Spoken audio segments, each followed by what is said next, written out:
Hi, I'm Nzube Ufodike, the founder of the Africa Creative Economy Summit, also the founder of Amu Advisory and co-founder of Crowncast. I do a lot that helps businesses to get access to funding or get knowledge about that. I also sit in a couple of boards, from the Africa Centre charity to the British Computer Society Foundation and an electric vehicle company in Nigeria.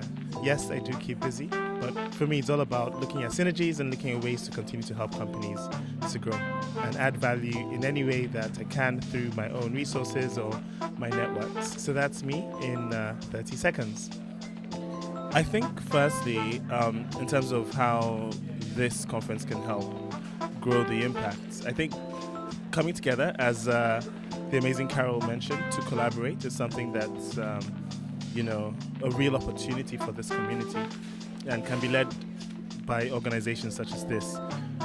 Would love to participate in some way if we can at the Africa Centre. I think I mentioned earlier I'm on the board of the Africa Centre charity, and part of what we do is look at innovation and entrepreneurship. That's one of our 5 pillars. So there could be an opportunity there in terms of collaborating across silos and not each individual working to address this massive problem. The other is at a policy level. I believe the conversations have touched on governance, and this could be both in the public as well as private sector. One really good example that was brought up was how tier one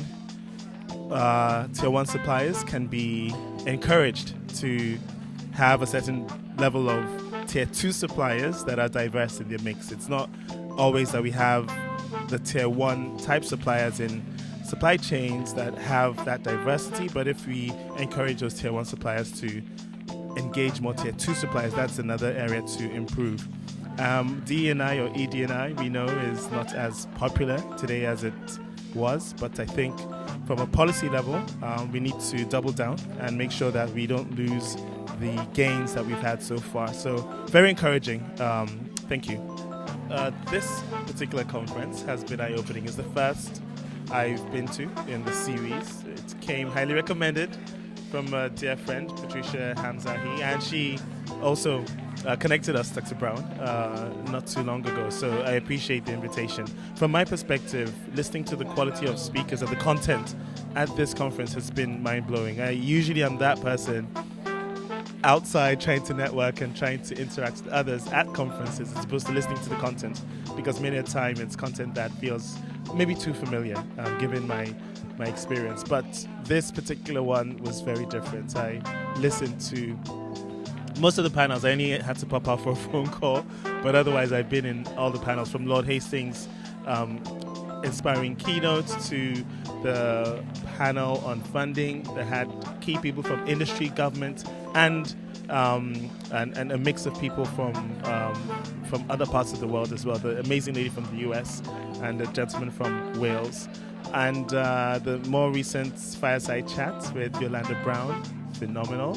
And then the conversations with the presenters who gave their pitches and then sat for the fireside chats.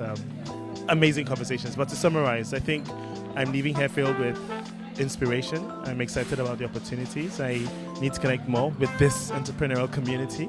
I'm sorry that I had not been aware of this before now, but I'm pretty excited about what's to come.